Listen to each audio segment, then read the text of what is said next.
أعوذ بالله من الشيطان الرجيم بسم الله الرحمن الرحيم اللہ تبارک و تعالی فرماتے ہیں یا ایھا الذین آمنوا ادخلوا فی السلم کافہ، اے ایمان والو اسلام میں مکمل انداز سے داخل ہو جاؤ، ولا تتبعوا خطوات الشیطان، شیطان کے قدموں کی پیروی مت کرو، انہ لکم عدو مبین، وہ آپ لوگوں کے لیے واضح دشمن ہے، فَإِن زَلَلْتُم مِّن بَعْدِ مَا جَاءَتْكُمُ الْبَيِّنَاتُ، اگر آپ لوگوں نے پھر بھی لغزش کی اس کے بعد کہ واضح دلائل آ چکے ہیں تمہارے ہاں، فَاعْلَمُوا أَنَّ اللَّهَ عَزِيزٌ حَكِيمٌ، پھر جان لو کہ اللہ واقعی غالب اور حکمت والے ہیں۔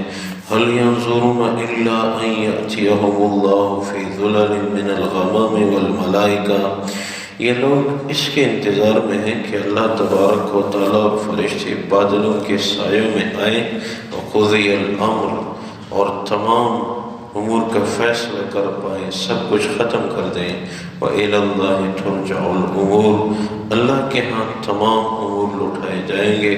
سَلْ بنی اسرائیل کم آتیناہم من آیۃ بینہ، بنی اسرائیل سے پوچھ لو کہ ہم نے ان کے ہاں کتنی واضح نشانیاں لائی تھی۔ وَمَن يُبَدِّلْ نِعْمَةَ اللَّهِ مِن بَعْدِ مَا جَاءَتْهُ، اور جو اللہ کی نعمت کے آنے کے بعد اس نعمت کو تبدیل کر دے، فَإِنَّ اللَّهَ شَدِيدُ الْعِقَابِ، اللہ تبارک و تعالی سخت پکڑ والے ہیں۔ اللہ تبارک و تعالی ان آیات مبارکہ میں ارشاد فرما رہے ہیں، اے ایمان والو اسلام میں مکمل طور پہ داخل ہو جاؤ۔ یہودیوں کے متعلق اس آیت کا نزول ہوا، کچھ یہودی مسلمان ہو گئے تو انہوں نے درخواست کی، یا رسول اللہ صلی اللہ علیہ وسلم، قرآن کریم اگر آسمانی کتاب ہے تو تورات بھی آسمانی کتاب ہے، آپ اگر اجازت دیں تو ہم تہجد کو نماز میں تورات کی تلاوت کریں گے۔ اسی طرح اگر جمعہ اسلام میں مبارکہ ہے تو ہفتے کا دن تورات کے علوم کے مطابق مبارکہ ہے تو ہم ہفتے کی تعظیم کریں۔ اور ہمارے باپ دادا کی عادت تھی کہ وہ اونٹ کا گوشت نہیں کھاتے تھے، اگر ہمیں اجازت ہو تو ہم اونٹ کا گوشت نہیں کھاتے۔ یہ کچھ باتوں میں ہمیں گنجائش دی جائے تو اس پہ یہ آیت نازل ہوئی کہ نہیں، اسلام میں مکمل طور پہ داخل ہو جاؤ، ہر حکم اسلام کے مطابق ماننا پڑے گا۔ تورات پر حق کتاب تھی لیکن منسوخ ہو چکی ہے، ہفتے کی تعظیم کا سلسلہ اپنے دور میں تھا لیکن اب وہ حکم منسوخ ہے، اور اس دین میں اونٹ کا گوشت حلال ہے، یہ کھاؤ۔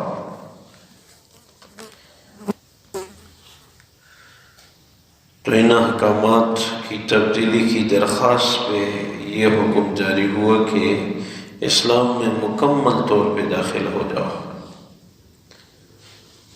آج بھی دین اسلام کے ہر حکم کا خیال رکھنا پڑے گا،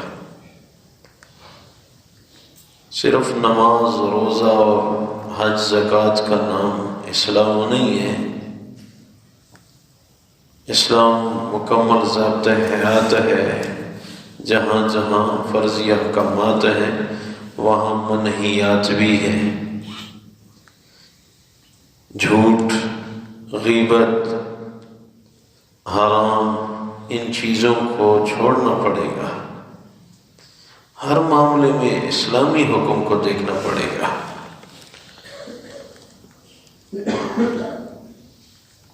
ایک حدیث میں ہے کہ حضور اقدس صلی اللہ علیہ وسلم کی مبارک ذات نے صحابہ کرام سے ارشاد فرمایا کہ یہودیوں کے ہر حکم کی مخالفت کیا کرو۔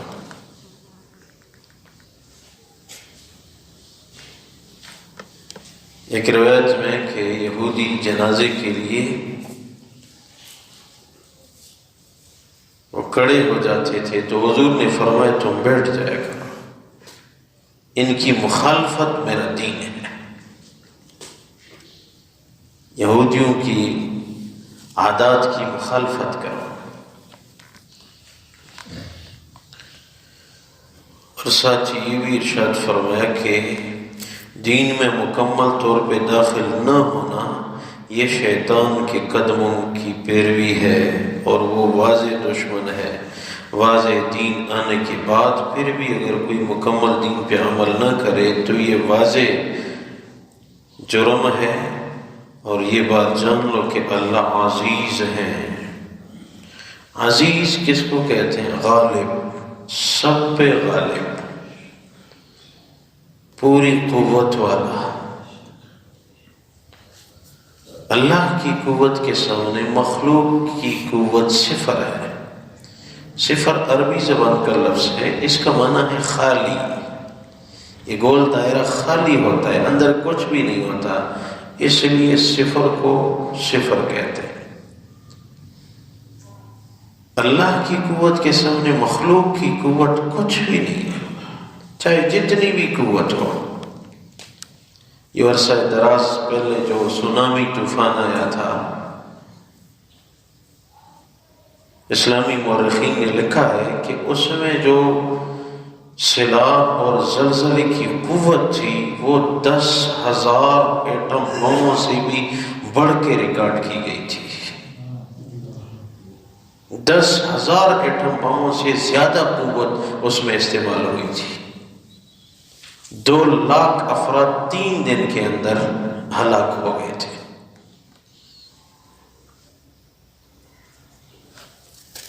تو اللہ قوت بھی آج ہے، غالب ہے، اللہ غالب ہے۔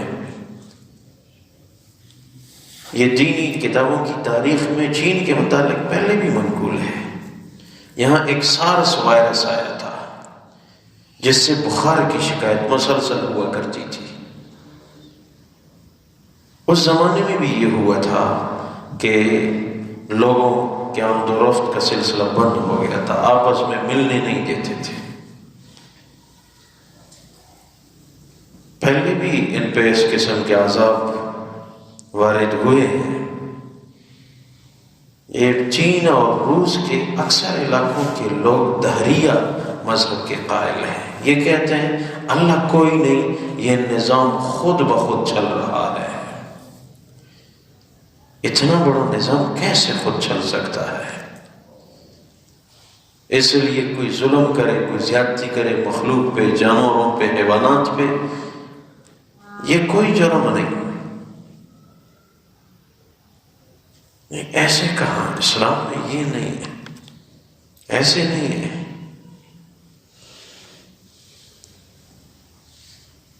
نظام بنایا اللہ نے ہے اور دعویٰ یہ ہو کہ یہ خود بخود ہے، اس پہ تصرف اللہ کا ہے۔ مخلوق کو اگر تصرف کے اسباب حاصل ہیں لیکن نتیجہ اور حکم اللہ کا ہوگا۔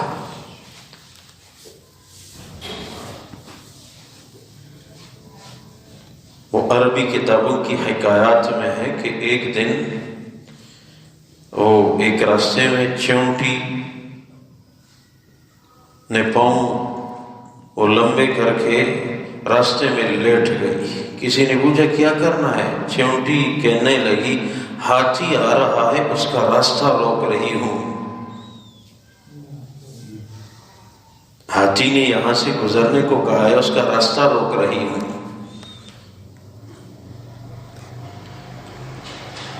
تو چیونٹی کی حیثیت ہاتھی کے سامنے کیا ہے؟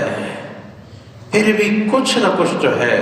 مخلوق کی حیثیت اللہ کے سامنے اتنی مقدار میں بھی نہیں ہے۔ ہے ہی نہیں۔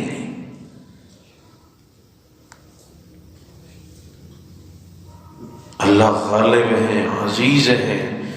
جب غالب ہیں تو مجرموں کو فوراً کیوں نہیں پکڑتے؟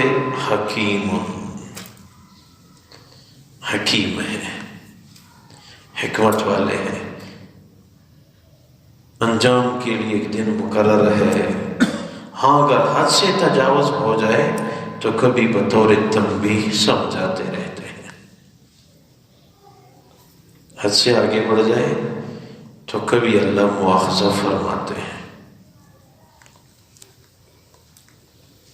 ورنہ مشرکین تو اس انتظار میں کہ اللہ اور اس کے فرشتے آ کے اگر قدرت کاملہ ہیں تو ہم تو نافرمانی کر رہے ہیں، اسلام کے خلاف کر رہے ہیں، تو ہمیں ختم کیوں نہیں کرتے؟ آ کے سب کچھ ختم کر دیا جائے۔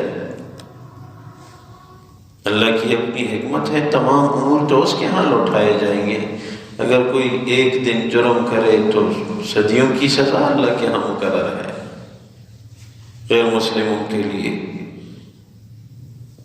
بنی اسرائیل کے ہاں ایک نعمت آئی تورات میں، انجیل میں، حضور اقدس صلی اللہ علیہ وسلم کی مبارک ذات کی رسالت، تو انہوں نے اس نعمت کو تبدیل کر دیا کہ نہیں، یہ وہ نبی نہیں ہے۔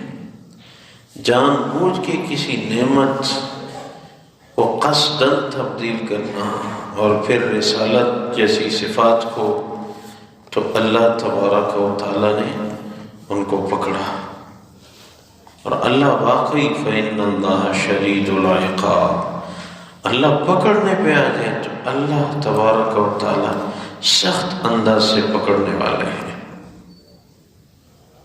اور اللہ دکھاتے ہیں،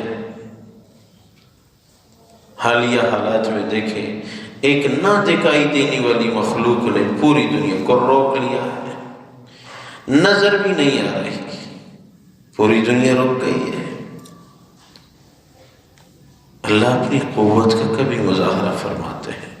اللہ کی طرف دھیان اور توجہ، انسان کی عاجزی وقتاً فوقتاً ثابت ہوتی، ہر لمحے یہ عاجز ہے، لیکن اپنی عاجزی بھی یہ آ جائے پھر اس میں قوت پیدا ہوتی ہے۔ جب یہ قوت پہ آ رہا ہے، قوت اس میں ہے نہیں، جب یہ عاجزی پہ آ جائے تو یہ صدق پہ آ گیا، اب اس میں قوت آ گئی، کیونکہ اب جو قوت والی ذات ہے وہ اس کے ساتھ ہوگی۔